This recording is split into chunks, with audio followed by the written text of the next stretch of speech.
The executive producer on Kingdom Come: Deliverance said he wishes Warhorse Studios had more time to polish their game before release. This only proves that it never pays to rush games before they're ready.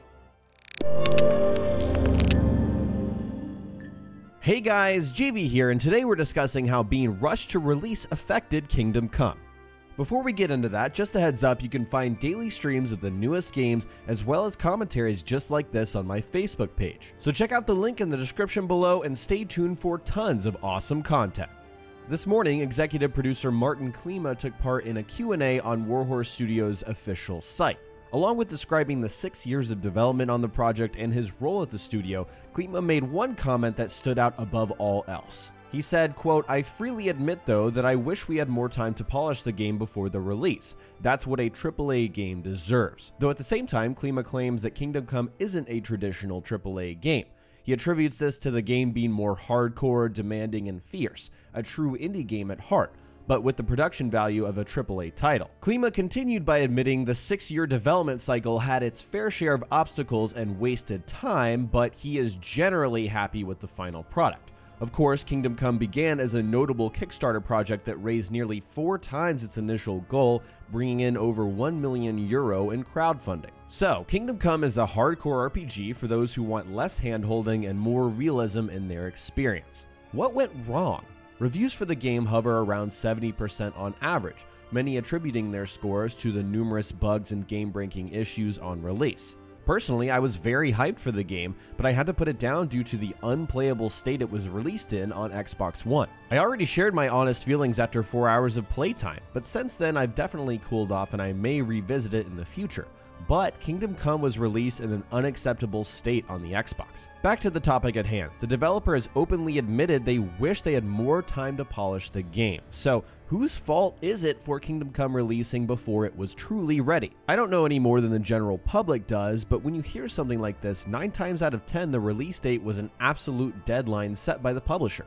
The game had to go gold several weeks before then. Warhorse Studios had to rush out a day one patch to fix as many problems as possible, but we saw that that was not enough. It took nearly 2 weeks for fixes to hit the Xbox version, which admittedly has more to do with the Microsoft certification process than anything.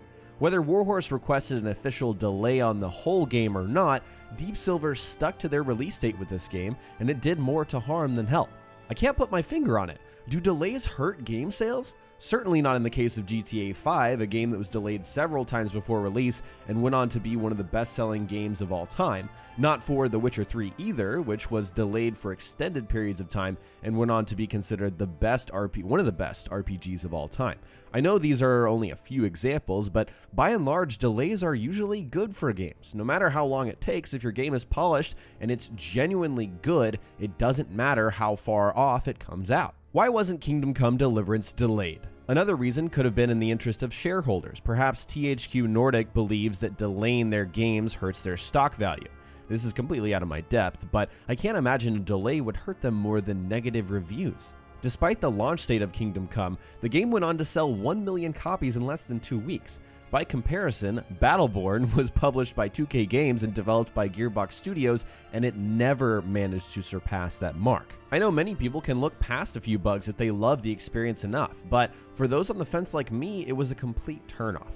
For others who decided Kingdom Come was one of their handful of game purchases this year, they are at the mercy of patches and updates in order to put the game in an acceptable state. I'm not here to point fingers, but Kingdom Come serves as another reason why we should not pre-order games. We should not accept games that are buggy on release. We should hold publishers and developers accountable and hold our purchases until games are truly ready. This is obviously the extremely optimistic side and perspective on things. It's easier said than done, but it never hurts to continue this age-old conversation. It's still relevant in 2018. We're still affected by this. But did this actually affect Kingdom Come's financial success in any way?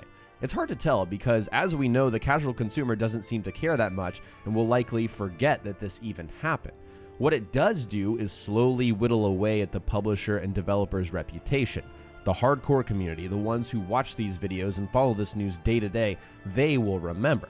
but who knows if it will affect the future. All we can do is keep this conversation going. As bad of an experience as I had with Kingdom Come on launch, it's nice to see the executive producer coming out and admitting that the game could have been more polished. That's, the first step, I suppose, if you want to find the silver lining in this situation. Alright guys, that's it for today's video. In the comment section below, tell me how unacceptable launch states have affected your gaming experience in any game that you've ever played. And also, how did this affect your view of Kingdom Come in particular? Share your thoughts in the comment section below. If you enjoyed the video, remember to hit that like button and subscribe for more commentaries just like this. Thanks so much for watching, and I'll talk to you next time.